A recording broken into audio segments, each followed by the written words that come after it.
வந்தே மாதரம் பாடல் பற்றின சர்ச்சை தற்போது இந்தியாவில் உருவாகி இருக்கு. நம்ம பேசிகிட்டு இருக்கிற இந்த நாளுக்கு முந்தைய நாள் நேற்று, அதாவது 30ஆம் தேதின்னு சொல்லலாம். ஸோ ஜூன் 30ஆம் தேதி நாடாளுமன்றத்தில் மக்களவையில் வந்தே மாதரம் தொடர்பான அந்த சட்ட திருத்தம் அப்படிங்கிறது நிறைவேற்றப்பட்டிருக்கு. அந்த வந்தே மாதரம் தொடர்பான விஷயங்களாக நாடாளுமன்றத்தில் நடந்தது என்ன, அந்த வந்தே மாதரம் பாடலை ஏன் வேணும்னு சொல்கிறாங்க, ஏன் வேண்டான்னு மறுக்கிறாங்க, இது தொடர்பான தகவல்களை தான் இந்த வீடியோவில் இன்றைக்கி நம்ம பார்க்க போகிறோம். அது தொடர்பான தகவல்களோடு உங்களை சந்திக்கிற நான் கோபிநாத், நான் மதுமிதா. மது, இப்போ இதில் ஆக்சுவலி நாடாளுமன்றத்தில் என்ன நடந்துச்சு, ஸோ அந்த விஷயத்துலேருந்து ஆரம்பிச்சுட்டு நம்ம அந்த பின்னாடி இருக்கிற வரலாற்று தகவல்கள் போகலான்னு நினைக்கிறேன். ஏற்கனவே வந்தே மாதரம் பாடல் பாடப்படுற விவகாரம் தமிழ்நாட்டில் அதிகமாகவே பேசப்பட்டு இருந்தது. வந்தே மாதரம் ஏன் முதல்ல பாடணும், நிறைய கேள்விகள் இருந்தது. இந்த கேள்விகள் இதுக்கப்புறம் எழக்கூடாதுன்றதுக்காக பாஜக அரசு வந்தே மாதர பாடலை திருத்தம் கொண்டது. அதாவது தேசிய கௌரவத்தை அவமதிக்கிற சட்டம் 1971 இயற்றப்பட்டது. அந்த சட்டத்தை திருத்தம் கொண்டு வந்திருக்காங்க. அதுல என்ன பண்றாங்க அப்படின்னா, வந்தே மாதரம் பாடலை அவமதிச்சாலோ அதுக்கு யாராவது இடையூறு ஏற்படுத்தினாலோ அவங்களுக்கு 3 வருடம் வரைக்கும் சிறை தண்டனை, அபராதம்ன்றத கொண்டு வந்திருக்காங்க. இதனால யாருமே இனிமேல் வந்தே மாதரம் ஏன் முதல்ல பாடப்பட்டதுன்ற கேள்வி எழுப்ப முடியாது. வந்தே மாதரம் பாடக்கூடாது அப்படின்னு யாரும் சொல்லக்கூடாத வகையில இந்த சட்டம் இயற்றப்பட்டிருக்கு. இதுக்கு நாடாளுமன்றத்துல திமுக எம்பிக்கள் உட்பட எதிர்கட்சிகள் கடுமையான எதிர்ப்பை தெரிவிச்சிருக்காங்க. இந்த ஒரு சட்டம் இயற்றப்பட்டதுன்றதுனால மக்கள் மத்தியில ஒரு பிளவை ஏற்படுத்தும். பாஜக ஒரு தேச துரோகி அப்படின்ற வார்த்தைய எம்பி கனிமொழி அவர்கள் சொல்லியிருக்காங்க. இந்த மாதிரி தொடர்ந்து நிறைய காரசார விவாதம் இந்த சட்ட திருத்தம் கொண்டு வந்ததுக்கு பிறகு நடந்திருக்கு. குறிப்பா சொன்னது மாதிரி எம்பி கனிமொழி அவர்கள் குறிப்பிடும் பொழுது, இந்த வந்தே மாதரம் பாட்டை பாடலைன்னா நீங்கள் தேச துரோகின்னு சொல்லுவீங்களா? ஆக்சுவலி சொல்ல போனால் பிரிவினைவாதத்தை உண்டு பண்ணுற பாஜக தான் தேச துரோகி அப்படிங்கிறத சொல்லியிருப்பாங்க. ஸோ இந்த வந்தே மாதரம் பாடல் தொடர்பான விஷயங்கள் சரி, இதுக்கு பாஜக தரப்பில் என்ன சொல்கிறாங்க அப்படின்னா, இந்த குற்றச்சாட்டுக்கு பதிலளித்து பேசின இணையமைச்சர் நித்யானந்த் ராய் சொல்கிறாரு, நம்ம நாட்டினுடைய பண்பாடு, பாரம்பரியம் மற்றும் கௌரவத்தை காக்கிறது தான் இந்த மசோதாவினுடைய முக்கிய நோக்கம். வந்தே மாதரம் அப்படிங்கிறது சுதந்திர போராட்டத்தினுடைய ஒரு அடையாளம், தேசிய உணர்வினுடைய வடிவம் அப்படின்னு இந்த பக்கம் சொல்கிறாங்க.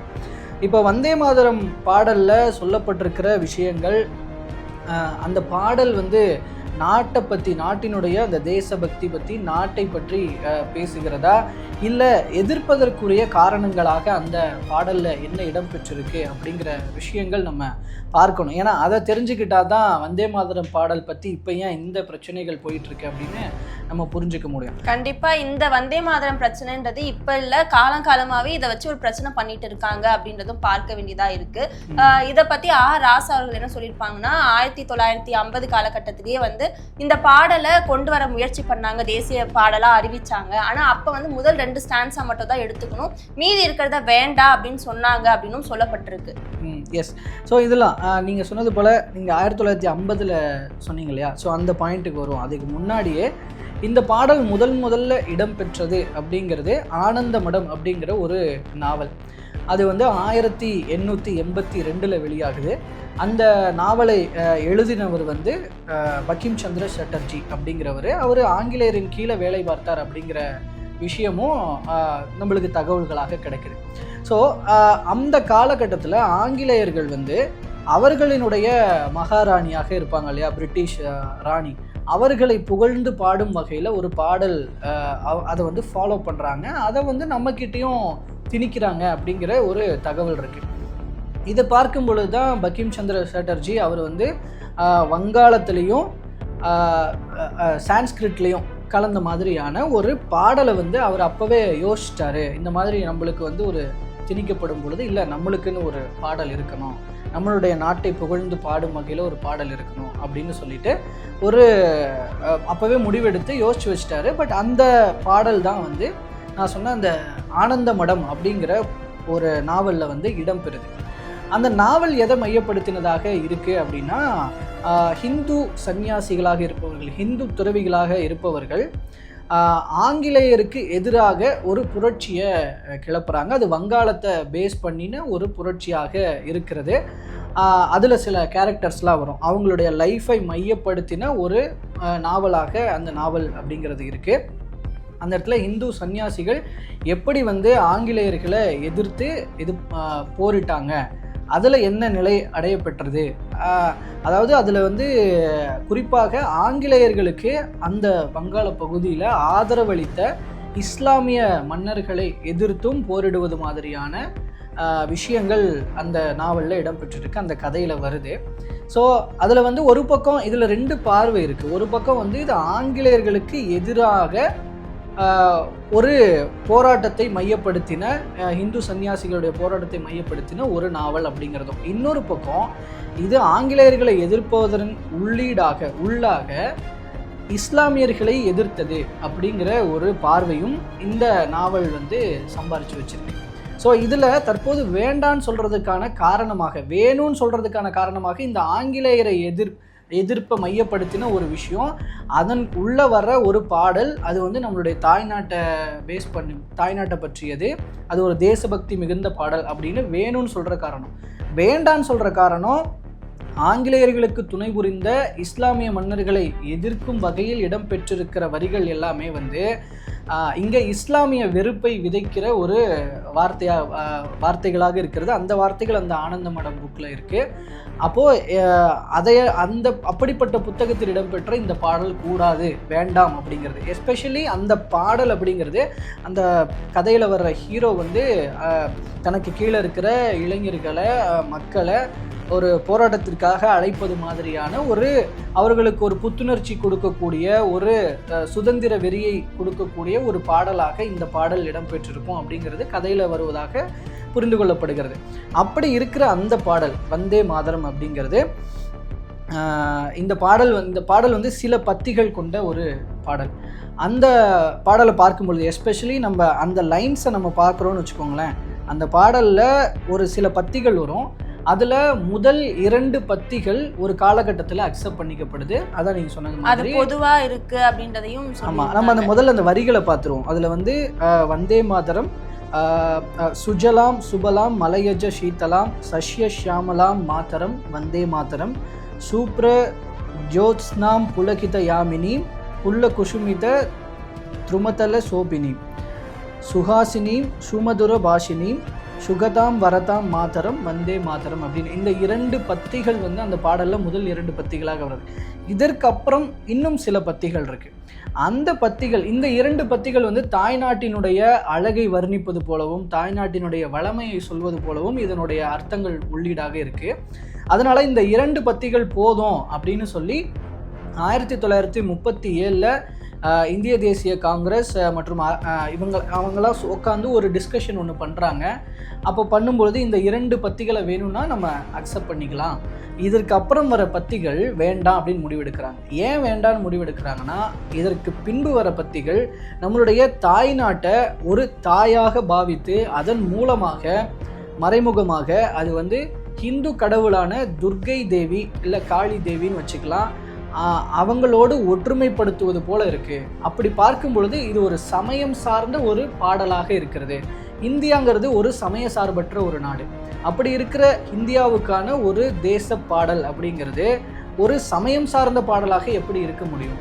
அண்ட் மோரோவர் இது இஸ்லாமியர்களுக்கு எதிரான கருத்துக்களை பேசுகிற ஒரு நூல், அதன் உள்ள வர்ற இப்படிப்பட்ட ஒரு பாடல், அந்த பாடல் ஒரு இந்து சமயம் சார்ந்ததாக இருக்கும் பொழுது இந்த பாடலை இஸ்லாமியர்கள் எப்படி பாடுவாங்க, கிறிஸ்தவர்கள் எப்படி பாடுவாங்க அப்படிங்கிற வாதங்கள் இங்கே முன்வைக்கப்படுது. இந்த மாதிரியான காரணங்கள்னால இது வேண்டான்னு முடிவு பண்ணுறாங்க. இப்போ வந்தே மாதரம் பாடலை அது முதல் 2 பத்தியை பாடுறதுல எந்த ஒரு ஆட்சேபனையும் யாரும் தெரிவிக்கல. எல்லாரும் சொல்ற விதம் எங்களை கட்டாயப்படுத்தாதீங்க அப்படின்றது தான் எல்லாரும் வைக்கிற ஒரு கருத்தா இருக்கு.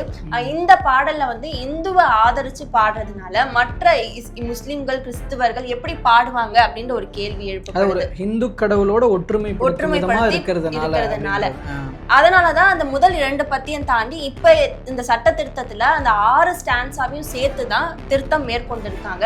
இதனாலதான் எல்லாருமே எதிர்க்கிறாங்க. எங்களை கட்டாயப்படுத்தாதீங்க அப்படின்றதுதான் முக்கியமா வைக்கிற ஒரு முக்கிய பிரச்சனையாவே அதுதான் பாக்குறாங்க. தமிழகத்தை பொறுத்த வரைக்கும் தமிழகம் மட்டும் இல்ல, கேரளா, மேற்கு வங்கம் மாநிலங்களையும் இதற்கான ஒரு எதிர்ப்பு பலமாவே இருக்கு. ஏற்கனவே நம்மளுடைய மாநிலத்துல தமிழ்தாய் வாழ்த்துக்கு தான் முன்னுரிமை இருந்தது. ஆனா இதற்கு அப்புறமா இது இருக்குமா அப்படின்ற ஒரு கேள்வி எழுப்பப்படுது. வந்தே மாதரத்தை யாருமே அவமதிக்கல. அவங்கள பொறுத்த வரைக்கும் அதுவும் ஒரு தேச பாடலா நினைச்சு பாடிட்டு இருக்காங்க. இத பாஜக அரசு இன்னும் வலிமையா கட்டாயப்படுத்துறதுனாலதான் இவ்வளவு பெரிய பிரச்சனை வந்து நிக்குதா அப்படின்ற ஒரு கேள்வி எனக்கு இருக்கு. அதுதான் இப்போ அவங்க பாஜகவினுடைய பார்வை என்னவா இருக்குன்னா, இது ஒரு தேசபக்தி பாடல், இது வந்து நம்ம நாட்டினுடைய பெருமையை பேசுது, லைக் அந்த மாதிரியான ஒரு விஷயம் இருக்கு. ஆனால் இதுக்குள்ள வந்து சொன்னது போல ஒரு சமயம் சார்புடைய ஒரு பாடல் போல ஒரு அர்த்தம் அதுக்குள்ள இருக்கிறதுனால அது பாஜகவுக்கு பிரச்சனை இல்லை. பாஜக அரசும் அதை நோக்கிய ஒரு நாட்டை கட்டமைக்கணும்னு தான் பண்ணுறாங்கன்றது இங்கே அரசியல் விமர்சகர்களுடைய கருத்து. ஒரு ஹிந்து ராஷ்டிரத்தை நோக்கி போகணும் அப்படிங்கிறது. ஏன் இந்த பாடலை எழுதும் பொழுது கூட, இப்போ இந்த பாடலை வந்து எழுதும் பொழுது இது தவறா அப்படின்னு கேட்டால் மேபி இருந்திருக்க வாய்ப்பு இல்லை. ஏன்னா பங்கிம் சந்திர சாட்டர்ஜியோட பார்வை, அப்போதைய நிலவிய சூழ்நிலை, அப்போ அந்த அரசியல் காலகட்டம் அது எப்படி இருந்தது, அங்கே இருக்கிற மக்கள் வந்து குறிப்பாக இந்துக்கள் இஸ்லாமிய மன்னர்களால் எந்த அளவுக்கு ஒரு ஒடுக்குமுறைகளோ இதை சந்திச்சுக்கிட்டு இருந்தாங்க, அவங்க ஆங்கிலேயர்களோடு சேர்ந்து பண்ணின விஷயங்கள் என்ன, ஒருவேளை இதனால் இன்ஃப்ளூயன்ஸ் ஆனதுனால, பாதிக்கப்பட்டதுனால பங்கிம் சந்திர சாட்டர்ஜி அதை அப்படி எழுதியிருக்கலாம். பட் சுதந்திரத்துக்கு பின்பான இந்தியாவினுடைய நிலை வேறு. இது வந்து நம்ம அனைத்து மதத்தினரும் சேர்ந்து வாழ்கிற ஒரு நாட்டில் அனைத்து மதத்தினருக்கும் பொதுவான ஒரு தேச பாடல் இருக்கணும் அப்படிங்கிறது தான் வந்து எல்லாரும் முன்மொழிகிற ஒரு விஷயம். அப்படி இருக்கும் பொழுது அந்த காலகட்டத்தில் இருக்கிற இல்லை அதனோடு ஒத்துப்போகிற ஒரு விஷயமாக இருந்த ஒரு பாடலை எடுத்துட்டு வந்து தற்போது இந்த காலத்துக்கு பொருந்தாத, அதாவது சில மதத்தினரை இஸ்லாமியர்கள் எல்லாம் புண்படுத்துகிற இல்லை அவர்கள் ஏற்றுக்கொள்ள முடியாத ஒரு பாடலாக இருக்கிற ஒரு பாடலை முழுமையாக பாட வேண்டும் சொல்றது எந்த வகையில் நியாயம் அப்படிங்கிறது தான் இப்போ இங்கே எதிர்க்கிறவர்களுடைய கருத்து. அண்ட் மோரோவர் மது நீ சொன்னது போல ஒவ்வொரு மாநிலத்துக்குமான பாடல்னு இருக்குது சில மாநிலங்களுக்கு. எஸ்பெஷலி நம்ம தமிழ்நாட்டை எடுத்துக்குவோம், நம்மளுடைய தமிழ்தாய் வாழ்த்து தான் இங்கே பிரதானப்படுத்தப்படணும். அப்படி இருக்கும் பொழுது தற்போது வந்திருக்கிற இந்த சட்ட திருத்தத்தின் மூலமாக வந்தே மாதரம் முதல்ல பாடப்படணும், ஜனகணமன தேசிய கீதம் அப்படிங்கிறது அடுத்து பாடப்படணும், தமிழ்தாய் வாழ்த்துக்கு 3ஆம் இடம் போகிற சூழல் உருவாகுது. எம்பி சு வெங்கடேசன் அவர்கள் இதெல்லாம் சொல்கிறார். அப்போ இப்படிப்பட்ட சுச்சுவேஷன் அப்படிங்கிறது நம்ம தமிழகத்தை வஞ்சிக்கிற ஒரு விஷயம். இது வந்து நம்மளுடைய இந்திய ஜனநாயகத்திற்கு ஒரு கருப்பு நாள் அப்படிங்கிறதெல்லாம் முன்வைக்கிறாங்க. இது மாதிரி ஒவ்வொரு மாநிலத்திற்கான அந்த மாநிலத்தின் கலாச்சாரமும் பண்பாடும் பின்தள்ளப்படுகிற ஒரு விஷயம் நடப்பதற்கான வாய்ப்பு இருக்கிறது அப்படிங்கிறதுனால தான் இதை எதிர்க்கிறாங்க. பட் இதில் வந்து இது வேண்டுமா வேணாமா, பாடலாமா வேணாமா, இதில் ஃபஸ்ட்டு ஸ்டான்ஸாக மட்டும் ஓகேவா இப்படிங்கிற அந்த முடிவுகளுக்கு இதை கண்டிப்பாக இதை பண்ணிக்கலான்றதை நம்ம சொல்ல வரல. இதில் இப்படிப்பட்ட தகவல்கள் இருக்குது, இதெல்லாம் தான் ஏற்றுக்கொள்வதற்கும் ஏற்றுக்கொள்ள வேண்டாங்கிறதுக்கும் இந்த மாதிரியான காரணங்கள் இருக்குது. இதையெல்லாம் மீறி மத்திய அரசு இப்படி ஒரு விஷயத்தை பண்ணுது, அதற்கு சில மாநில அரசுகள் எதிர்ப்புகளை தெரிவிக்கிறாங்க. ஸோ இந்த நிலையில் இப்படிப்பட்ட தகவல்களை நம்ம தெரிஞ்சுக்க வேண்டிய தேவை இருக்கிறதுனால இந்த வீடியோவில் இந்த தகவலெல்லாம் முன்வைக்கிறோம். மற்றபடி இதில் மத்திய அரசு இப்போ ஜனாதிபதி அப்ரூவல் கொடுத்துட்டாங்கன்னா இந்த சட்டம் நடைமுறைக்கு வந்துடும். அப்படி இருக்கும் பொழுது அதை எல்லா மக்களும் ஃபாலோ பண்ணுவாங்களா, இஸ்லாமியர்கள் ஃபாலோ பண்ணுவாங்களா, நம்ம தமிழ்நாட்டில் எத்தகைய நிலை எட்டப்படும், இங்கே இருக்க ஒவ்வொரு எதிர்க்கிற மாநில அரசுகள் இதை நோக்கி எப்படி ஃபைட் பண்ணுவாங்கன்றதெல்லாம் இனி வரும் காலங்களில் நம்ம பொறுத்திருந்து பார்க்க வேண்டியிருக்கு. ஸோ அப்படி பார்க்கும் பொழுது என்ன நடக்குதுன்றதெல்லாம் பார்க்கலாம். தற்போதைக்கு இந்த தகவல்களை உங்ககிட்ட முன்வைக்கணும்னு நினச்சோம், முன்வச்சிருக்கோம். இது தொடர்பான உங்களோட பார்வைகளையும் கருத்துக்களையும் கூட நீங்கள் கமெண்ட்டில் பதிவு பண்ணலாம். மற்ற அடுத்த வீடியோவில் வேறு சில விஷயம் தொடர்பாக, அது தொடர்பான தகவல் தொடர்பாக உங்களை நாங்கள் அது தொடர்பான தகவல்களோடு உங்களை நான் சந்திக்கிறோம். அது வரைக்கும் நன்றி.